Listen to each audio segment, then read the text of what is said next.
Bonjour et bienvenue, vous êtes sur Croisée des Chemins, merci de me retrouver pour notre point info du jour. Et on commence tout de suite avec l'ancien président Trump qui rejoint les autres présidents à la National Portrait Gallery de Washington. Son portrait va être accroché, mais d'abord quelques nouvelles. Sur les questions internationales, l'ancien secrétaire d'État John Kerry est accusé d'avoir divulgué des informations à l'Iran. Le Parti républicain demande à John Kerry de démissionner à la suite de la divulgation d'enregistrements sur l'Iran. John Kerry a déclaré au ministre iranien des Affaires étrangères qu'Israël avait attaqué les intérêts de l'Iran en Syrie au moins 200 fois. Cette information provient d'une fuite d'un enregistrement d'une conversation qui aurait eu lieu lorsque Kerry était secrétaire d'État du président Obama. Kerry a nié ces allégations, il a tweeté lundi, je cite, « Cela ne s'est jamais produit ni lorsque j'étais secrétaire d'État ni depuis ». M. Kerry doit faire face aux appels des républicains qui lui demandent de démissionner de son poste d'envoyé spécial des États-Unis pour le changement climatique. De son côté, l'ancienne ambassadrice américaine des États-Unis, Nikki Haley, a posté sur Twitter, je cite, « C'est dégoûtant à bien des niveaux, Biden et Kerry doivent répondre de la raison pour laquelle Kerry donne un pourboire à l'Iran, le sponsor numéro 1 du terrorisme, tout en poignardant dans le dos l'un de nos plus grands partenaires, Israël. » Fin de citation. Elise Stefanik, membre du Congrès de New York, a quant à elle tweeté, je cite, « C'est un acte criminel et John Kerry doit faire l'objet d'une enquête immédiate et de poursuite. Le président Biden doit immédiatement retirer John Kerry de tout poste gouvernemental ou consultatif. » Fin de citation.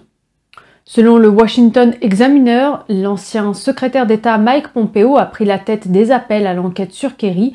Pompeo a critiqué Kerry pour ses rencontres inappropriées avec l'Iran. Pompeo a déclaré, je cite, « En fait, je fais cela publiquement et ouvertement, contrairement au secrétaire Kerry qui avait des conversations privées avec les Iraniens et qui essayait de saper notre administration. » Fin de citation.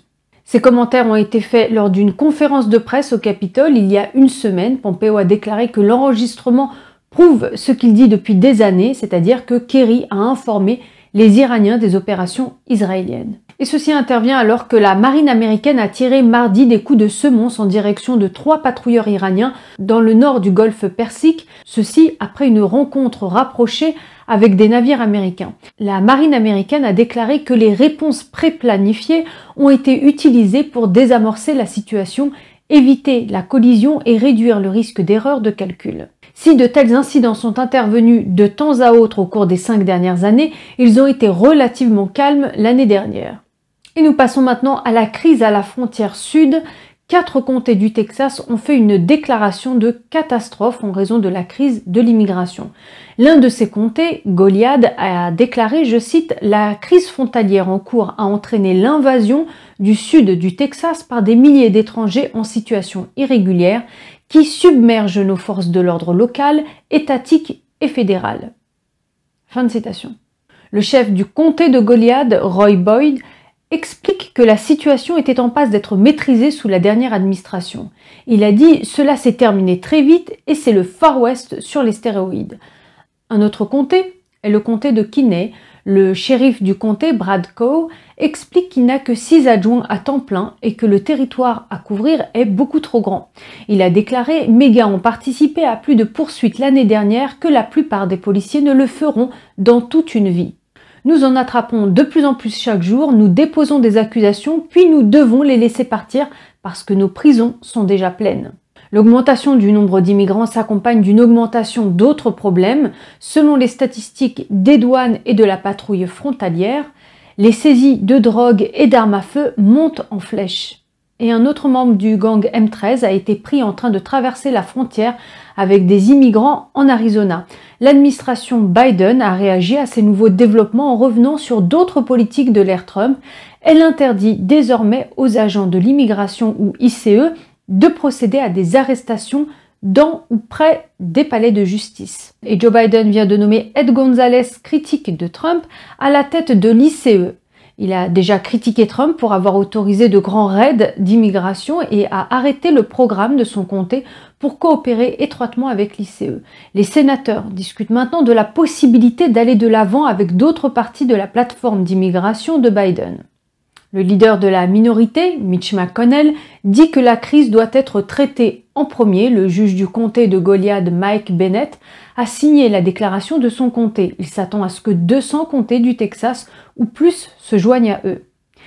Brent Smith, avocat du comté de Kinney, dit que l'État devrait déclarer l'urgence. Le Texas pourrait alors faire respecter sa propre frontière avec le Mexique pour protéger ses citoyens. Le shérif Boyd dit qu'il a perdu tout espoir de voir le gouvernement fédéral aider. En effet, selon lui, le Texas doit donc régler le problème lui-même et s'il ne fait pas, tout sera fini et les États-Unis ne seront plus. Et le représentant du Texas, Pat Fallon, demande au secrétaire à la sécurité intérieure Alejandro Mayorkas d'abolir mardi la politique d'immigration catch and release de l'administration Biden. Il dit qu'elle menace les communautés locales. Le département de la sécurité intérieure a ordonné au département du shérif du comté de Franklin de relâcher des immigrants illégaux dans les rues de son district dans le cadre de la politique de l'immigration d'immigration. Monsieur Fallon a envoyé une lettre de réponse à Monsieur Mayorkas dans laquelle il déclare, je cite, « Je ne peux pas rester les bras croisés alors que des personnes du département de la sécurité intérieure mettent en péril la sécurité de mes électeurs. Je demande instamment au secrétaire Mayorkas de réviser immédiatement les politiques de capture et libération qui menacent nos communautés. » Il poursuit en disant qu'il est prêt à travailler avec quiconque est prêt à fermer les vannes et à mettre la vie et la sécurité des citoyens américains au premier plan. Fin de citation. Et il a ensuite fait référence à un incident survenu la semaine dernière, la libération de 15 personnes du Guatemala qui avaient franchi illégalement la frontière sud, dont une qui avait déjà été arrêtée à la fois au Guatemala et au Pérou. Il a dit, je cite, « Bien que cela soit assez alarmant, l'une des femmes a ensuite révélé qu'elle était apparemment victime trafic sexuel et qu'elle était transportée dans le comté de Franklin à cette fin. » Il a qualifié de troublant le silence de l'administration de Biden à ces questions. Il a enfin exhorté l'administration à mettre fin à ces pratiques immédiatement. Fallon rejoint un nombre croissant de législateurs texans qui dénoncent les politiques d'immigration de Biden. Passons maintenant à des nouvelles un peu plus douces. La National Portrait Gallery de Washington se prépare pour le mois à venir. Elle doit rouvrir en mai et pour la première fois, les visiteurs verront un nouveau portrait, celui de l'ancien président Trump, dans l'exposition phare du musée. La photographie de l'ancien président, Donald Trump, vient d'être acquise par la National Portrait Gallery. Le musée a été fermé pendant 14 mois en raison de la pandémie, mais va rouvrir ses portes le 14 mai. Les visiteurs pourront admirer une toute nouvelle œuvre, la photographie du 45e président des États-Unis, mais cette image juste là est une image temporaire. Celle qui sera permanente, chaque président en a une, est encore en cours de planification. La photo a été prise dans le bureau ovale le 17 juin 2019, c'est la veille du jour où Trump a officiellement annoncé qu'il briguerait un second mandat. Prenons un moment pour parcourir l'image. Vous voyez à l'arrière-plan, il y a des drapeaux reflétant les 5 branches des forces armées, un portrait de l'ancien président Andrew Jackson et un portrait du père fondateur Ben Franklin.